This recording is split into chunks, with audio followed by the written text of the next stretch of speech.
नमस्ते, कैसे हैं आप सब लोग। ब्यूटीफुल सक्सेस स्टोरी लेकर के आए हूँ। माइंड प्रोग्रामिंग और साथ में 5x5 टेक्निक, यानी कि इन्होंने अपने माइंड को रीप्रोग्राम किया और उसके बाद में 5x5 टेक्निक की इनको बेहतरीन सक्सेस मिली। चलिए देखते हैं कि क्या है सक्सेस स्टोरी। नाम मेंशन किया ही नहीं है, मतलब मना भी नहीं किया है, लेकिन नाम खुद से मेंशन नहीं किया है, इसलिए नाम मैं ले नहीं सकती हूँ। इन्होंने लिखा है, मेरा एग्ज़ाम था और मेरा इस चीज़ को लेकर के बहुत ज़्यादा ही नेगेटिव माइंडसेट था, क्योंकि पहले 2 बार मैं एग्ज़ाम दे चुकी थी और वो क्लियर नहीं हो रहा था। इस टाइम मैं लास्ट टाइम ही एग्ज़ाम दे रही थी, मेरी एज भी हो रही थी और इसके बाद में मैं ये एग्ज़ाम कभी भी नहीं दे सकती थी। इसी के ऊपर बहुत कुछ डिपेंड करता था, तो मेरा ये एग्ज़ाम क्लियर करना बहुत ज़्यादा ही ज़रूरी था। इसके पहले भी मैंने 2 एग्ज़ाम्स दिए और मैं दोनों में ही फेल हो गई। अब समझ नहीं आ रहा था कि मैं क्या करूं। मैंने आपका 21 डेज़ वाला रीप्रोग्राम योर माइंड का वीडियो देखा और मैंने सोचा कि मेरे माइंड में इस चीज़ को लेकर के बहुत ज़्यादा नेगेटिविटी है, क्योंकि ऑलरेडी भी मैं इसे क्लियर नहीं कर पाई हूँ। तो मैंने अपने माइंड की प्रोग्रामिंग करने की ठानी। मेरे एग्ज़ाम्स 4 महीने के बाद थे और 4 महीने पहले मैंने माइंड को रिप्रोग्राम करने के लिए अफर्मेशंस देने शुरू किए। अपनी ही वॉइस में मैंने उसे रिकॉर्ड भी किया था, मैं उसे सुनती भी थी और रात को मैंने उन्हीं अफर्मेशन को लिखना भी शुरू किया कि मैं पास हो गई हूँ, मैं पास हो गई हूँ और मैं पास हो गई हूँ। ये मैं पूरे दिन में बोलती थी, शायद मैं इसे 1000 टाइम बोलती थी, क्योंकि मैं चाहती थी कि मैं इसे प्रोग्रामिंग का हिस्सा बना सकूं। लेकिन समझ नहीं आ रहा था कि बन भी रहा है या नहीं। लेकिन धीरे धीरे करके मैं समझने लगी, क्योंकि अब मैं इस अफर्मेशन को लेकर के इजी और पॉजिटिव होने लगी थी। और उसके बाद में मैंने 1 हफ्ते का गैप दिया, जैसा कि आपने कई सारे वीडियोस में ये वाली बात बताई है। मैंने 5x5 टेक्निक की और उसके अंदर मैंने बहुत ही जोश में लिखा कि मैं पास हो गई हूँ और मेरी जॉब भी लग गई है। मैं एकदम ही क्लियर थी, पता नहीं ऐसा कौन सा जोश आ गया था। मुझे ऐसा लग रहा था जैसे कोई ताकत है और वो मुझसे ये करवा रही है। शायद मेरा माइंड रीप्रोग्राम हो गया था, इस वजह से ऐसा हो रहा था। मैंने 5x5 टेक्निक की और उसके बाद में मैंने इसे पूरी तरीके से छोड़ देने का सोचा। मैंने सोचा कि अब ये मेरे माइंड में रहना ही नहीं चाहिए कि मैंने ऐसी कोई टेक्निक की है।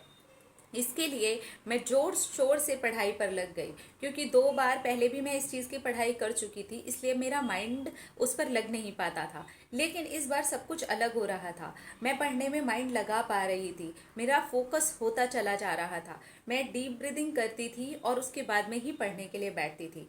मैं नोटिस कर रही थी कि जो चीज़ें सेम मैं पढ़ चुकी हूँ, अब वो अलग तरीके से पढ़ रही हूँ और मुझे अच्छा लग रहा है। धीरे धीरे करके मेरी सारी स्टडी कंप्लीट हुई और एग्ज़ाम का टाइम भी आ गया। आपको मैं बताना चाहती हूँ, जिस दिन मैं एग्ज़ाम देने के लिए जा रही थी, पता नहीं अंदर से ही फील हो रहा था कि मैं तो ऑलरेडी पास हो चुकी हूँ। वही एग्ज़ाम मैंने दिया है जिसमें मैं पास हो चुकी हूँ और एग्ज़ाम बहुत ही इजी आया है। मुझे हर एक चीज़ का आंसर आता है और बहुत तरह से मुझे आंसर अलग अलग आते हैं। तो इतना ज़्यादा कॉन्फिडेंस और पहले से ही ये फील हो गया था मुझे कि मैं पास हो गई हूँ। पता नहीं, मैं सच में अभी भी नहीं समझ पा रही हूँ वो क्या चीज़ थी जो मुझे ये फील करवा रही थी। मैं इसे बिल्कुल ऐसे ही ले रही हूँ कि मेरा माइंड उस चीज़ को लेकर के प्रोग्राम हो गया था। फाइनली मैंने एग्ज़ाम दिया और मैं वहाँ से निकली, तो मैं बिल्कुल भी नेगेटिव नहीं थी। मेरी फ्रेंड्स ऐसे बात कर रही थी, कैसा हुआ, मेरा तो ये हुआ, मेरा तो वो हुआ, इस बार पता नहीं क्या होगा। मेरा माइंड उन लोगों की तरफ जा ही नहीं रहा था। मैं एक भी नेगेटिव बात सुन ही नहीं रही थी, सोच ही नहीं रही थी। मैं तो एक अलग ही दुनिया में थी, जैसे कि मैं तो ऑलरेडी पास हो ही चुकी हूँ, बस मैंने ये एग्ज़ाम दिया है। और उसके बाद में गेस वॉट ऐसे ही लिखा हुआ है, गेस वॉट ओके। इतना गेस करेंगे, आपने आगे आंसर भी लिखा हुआ है। मैं पास हो गई, मेरा रिजल्ट आया। जितना मैंने एक्सपेक्ट किया था उससे भी बहुत अच्छे तरीके से मैं पास हो गई। जैसे कि मैं ये जानती थी, इसलिए मेरे अंदर उतनी ज़्यादा खुशी नहीं थी इस पास होने को लेकर के। लेकिन हाँ, ऐसा लग रहा था, ये तो मुझे पता ही था। फाइनली मैं पास हो गई हूँ। अब जॉब के लिए मुझे आगे बढ़ना है और क्योंकि इसी एग्ज़ाम के ऊपर मेरी जॉब भी डिपेंड करती थी। फाइनली मेरी जॉब भी लग ही जाएगी, मुझे पता है, क्योंकि ये एग्ज़ाम क्लियर होना है और जॉब लगनी है, ऐसा मैटर है। अभी जॉब नहीं है लेकिन एग्ज़ाम क्लियर हो गया है और जॉब की सक्सेस स्टोरी मैं आपको ज़रूर भेजूंगी। Thank you universe, thank you, क्या बात है। अगर आप किसी भी चीज़ को लेकर के नेगेटिव हैं, आपको ऐसा लगता है कि आपका माइंड उस चीज़ को लेकर के नेगेटिव है, तो मैं कहूँगी कि रीप्रोग्राम योर माइंड। अपने माइंड को पॉजिटिव करने की कोशिश कीजिए। इन्होंने देखिए कितना अच्छा तरीका निकाला ना कि 21 डेज़ में उसको रीप्रोग्रामिंग पर लगाती हूँ, उसके बाद में मैं टेक्निक करती हूँ। तो हार नहीं मानी। इसके पहले भी ये 2 बार फेल हुई। इस तरीके की बहुत सारी सक्सेस स्टोरीज आ चुकी हैं जिसमें वो फेल हुए, फिर वो पास हुए, ड्रीम जॉब के लिए इंटरव्यूज़ में वो फेल हो गए, फिर वो पास हुए। सारा खेल यहाँ से होता है, ठीक है। उसके बाद में जब इन्होंने रिप्रोग्रामिंग करके फिर से टेक्निक की और उसके बाद में फिर से इन द सेंस की 5x5 टेक्निक की, उसके बाद में इन्होंने लेट गो किया। लेट गो क्या किया? एक्शंस को किया, पढ़ने को किया नहीं।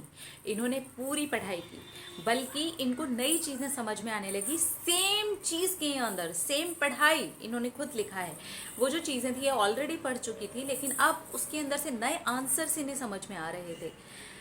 और क्योंकि इनका माइंड रीप्रोग्राम हो चुका था, उस चीज़ को ले चुका था, इसलिए वो अंदर की गट फीलिंग इनको पहले से ही बोल चुकी थी कि तुम पास हो चुकी हो। फिर क्या, अगर गट फीलिंग आ रही है तो क्या एक्शन नहीं लिया?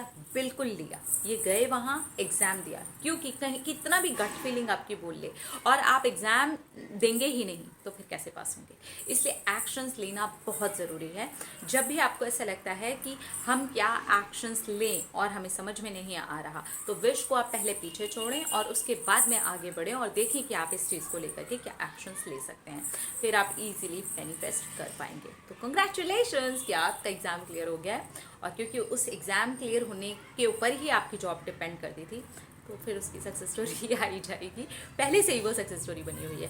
अपना ना रखिए ख्याल, अपने आपसे कीजिए ढेर सारा प्यार ताकि अट्रैक्ट करें ढेर सारा प्यार। I love you all. Tata.